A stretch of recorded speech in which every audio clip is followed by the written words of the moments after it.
Assalamu alaikum students, how are you? I hope you all are fine. Stay home, stay safe. Okay. आज हम अपना first lecture start करने जा रहे हैं, ठीक है। लेकिन उससे पहले आपके लिए सिलेबस के बारे में जानना बहुत ज़रूरी है कि इसका हमने फर्स्ट टर्म में क्या सिलेबस रीड आउट करना है, ठीक है। यूनिट 1 है हमारा क्लासिफिकेशन ऑफ एनिमल्स, ठीक है। The next is micro organisms unit 3, okay. ये 2 लेसन्स हैं जिनकी हम रीडिंग करेंगे, इनको अच्छे से समझेंगे फर्स्ट टर्म में, okay.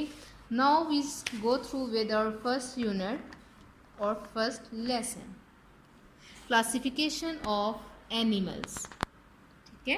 Classification of animals, classification क्या होती है? किसी भी चीज़ के ग्रुप्स बना दिए जाते हैं, ठीक है। The earth is the habitat of plants, animals and human beings, यानी कि ज़मीन हमारी जो है, हैबिटेट क्या होता है? किसी भी जानदार के रहने की जगह।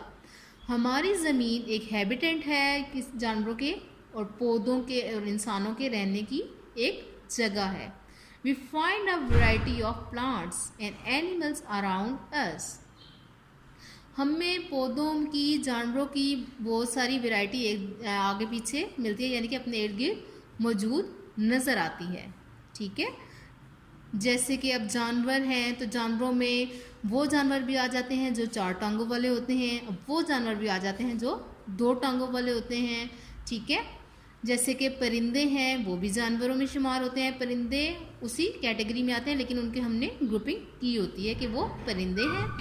और 4 टांगों वाले जो जानवर होते हैं जैसे गाय, बिल्ली, भैंस, बकरी, ये सब भी इनकी एक अलग कैटेगरी है, लेकिन इस शुमार इनका भी जानवरों में ही होता है, ठीक है। In order to study plants and animals, scientists have arranged living things into different groups, shapes, based on the features they share, including shape, size, body parts, mode of feeding, and reproduction. This arrangement is called classification. अब हम ये जानना चाहेंगे इस paragraph में कि किस तरह से हम जानवरों की ग्रुपिंग कर सकते हैं, या वो कैसे उनकी ग्रुपिंग होती है, किस बेस पे साइंटिस्ट ने उनकी ग्रुपिंग की है, ठीक है।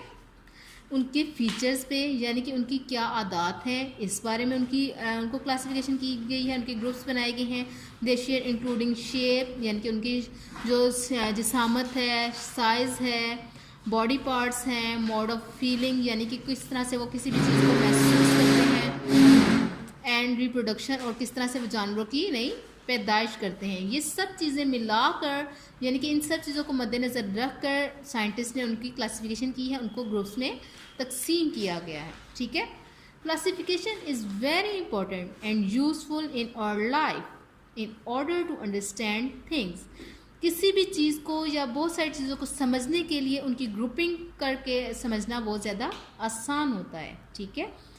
और यही classification is very important and useful in our life. इसी तरह से ये हमारे लिए कारआमद है कि हम ग्रुपिंग करके चीज़ों को बहुत ज़्यादा अच्छे तरीके से समझ सकते हैं।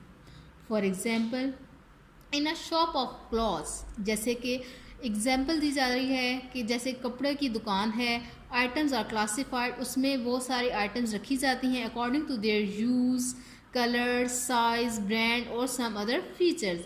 यानी कि किसी भी शॉप में जाएं तो उसमें आपको डिफरेंट चीज़ें मिलेंगी, ठीक है।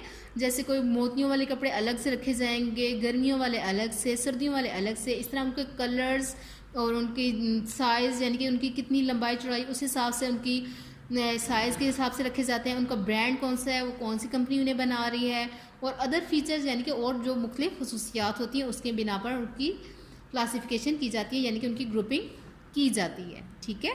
और इस तरह से हमारी चीज़ों को जानना और पहचानना आसान हो जाता है। तो एक सिंपल एग्जांपल ले लें अपनी रूटीन में से, जैसे कि आप अपने बैग में हैं बुक्स और कॉपीज़ रखते हैं, ठीक है। उनमें डिफरेंट होती हैं कॉपीज़, और हम हर कॉपी का जो है नेम लिख लेते हैं अलग से, ठीक है, कि ये आपकी इंग्लिश की कॉपी है तो उसकी 4 लाइन्स ही होंगी। अगर उर्दू की कॉपी है तो उसकी 2 लाइन्स हैं, ठीक है। अगर ब्लॉक्स वाली